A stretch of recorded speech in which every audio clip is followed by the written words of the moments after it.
Hi, welcome to our monthly deep dive in the local Ada County, Canyon County, Idaho real estate market. I'm passionate about the numbers and informing our community and our consumers about what is happening now and what we could maybe expect for the future, although we never really know the future. Today we're going to go into Ada County resale, which is everything but new construction. We're going to go into Ada County new construction numbers. Canyon, same thing. Then I'm going to do a really cool graph of 2006 till now, and we can see what happened in our very hyper-local real estate market. So keep with me if you can, or save this for later to watch again. I do this every month, and I also go live every Monday at 9:30 a.m. Mountain Standard Time with what happened for the last week, and usually a hot topic or answer any questions you guys have.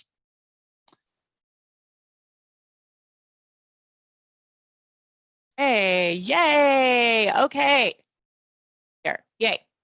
So this is Ada County, December 2020, and it shows our last whole year of 2020, which is kind of fun to look at because if you look back on February, it was one of the best months we've ever had to that date when we had that only 449 houses for sale and 678. So we started to see a lot of multiple offers in February. Then the pandemic happened, and so we saw kind of I wouldn't call it a flat march, but just not quite the march we were used to, and definitely some uncertainty. Listings shot up and pendings went down in April and May, and then June we really had kind of an average month where we were recovering. July, August, and September we broke records. Even nationally, not just locally, we had the best 3 months we've ever had in real estate, the most sales ever. We really had to catch up from the lack of sales we had in spring. But summer, they're comparing summer to spring, it was like spring times 100. And then fall was really strong too, because our inventory started to go very far down, already was down, which is normal going into wintertime. But our pendings, gosh, this is not normal, you guys, to have in September 223 homes for sale and 893 buyers under contract. Usually the listings are up here and the pendings are down here, actually kind of like this. That's still a seller's market. This is a very low inventory market. What it looks like today, 0.1 months inventory in our market, 85 houses for sale, 596 closed in December. Huge, if you look at it year over year. So a little bit more closings, but definitely a lot less listings. 402 last year this time, only 85 this year this time. The average price for resale rose 17.9% this year. Our average price is $427,000. And when you look at this graph, it shows the breakdown of each of the price ranges. Even the luxury market over $1 million, we started to see for the first time ever in 2020, multiple offers and bidding wars, even on luxury homes. So thank goodness for the builders that are building just about as fast as they can, even with the delays that they're experiencing right now. This has really helped our market. A lot of our clients that couldn't find resale, that kept getting beat out on the multiple offers this year, went to build. So we actually have quite a few build jobs closing first quarter this year into second quarter even, because that was the best choice for our buyers. So this includes new construction, includes to-be-builts, and then existing brand new with the builder. Right now there's 298 homes for sale and 1,188 under contract. That number is really high because a lot of those are build jobs that are finishing next month or finishing December next year. So just know that number is kind of funky. But look at last year, this time last year, 865 houses for sale and 762 under contract. So our big, huge jump of buyers where we can really see a difference that we have more buyers in our market right now, we're seeing that in new construction. Prices rose to 7.2%, or rose by 7.2% in 2020. The average price for new construction in Ada County is $453,000, just over that. 0.8 months inventory, that's not normal either for new construction. So we're seeing multiple offers on even with builders. What's interesting is people kept talking about the opportunity to sell right now, right? And then they say, but I'm not going to sell because I don't know where I'm going to buy. But the thing is that buyers saw this as an opportunity. They saw an opportunity to sell their home and maximize their sales price and buy their dream home or buy their next best home downsizing, upsizing, whatever, better school or better neighborhood or whatever their reasons for moving. You all have your own personal reasons, but locking into those low interest rates. Some of our sellers moved up, like they bought a bigger, better location house and kept their mortgage the same because of interest rates. Incredible. We'll never see that again. I don't think. I just can't imagine seeing that. I mean, that was an amazing year. The interest rate and refinance boom, or the purchase and refinance boom, was crazy. Those poor lenders. I hope you all get to take a little nap this year. I don't think you can get more of than a nap because you still have work to do. So Canyon County, which is our next county over from Ada, a little bit more affordable, further from downtown Boise, but still lots of amenities in Canyon, Nampa, Caldwell, Middleton areas, like great areas to live.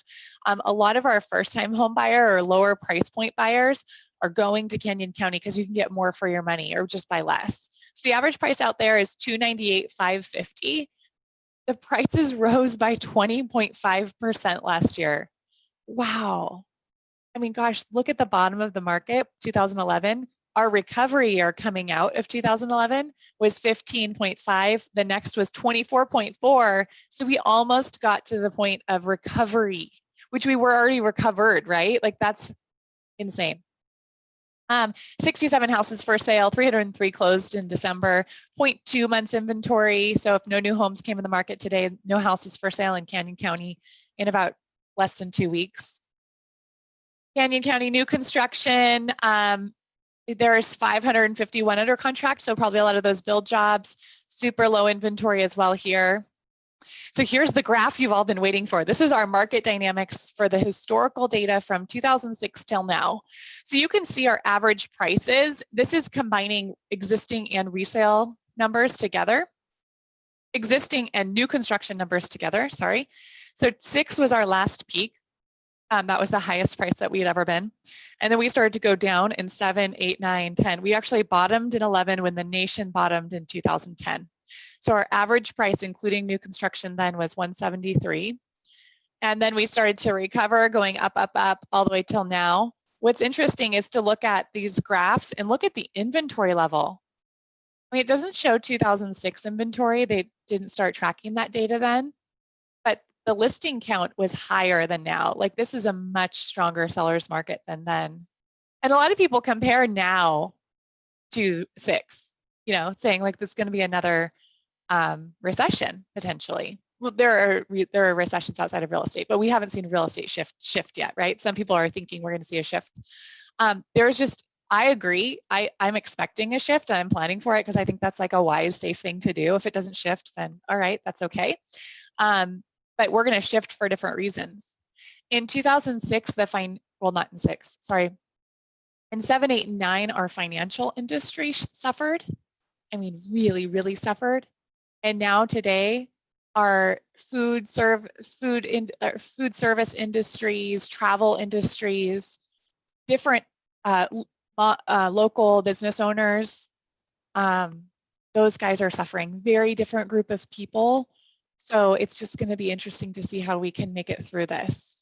And it seems to me that eventually there has to be a correction. This is actually from 11 to 20. This is the longest recovery in the history of real estate. Usually we see from peak to peak 10 years. So that would be 06 to 16. And I actually thought in 16 or 17, I was like, this is it. We've reached our peak. And here we go up. Some people think we keep going up because we went so far down that we've had to recover for longer.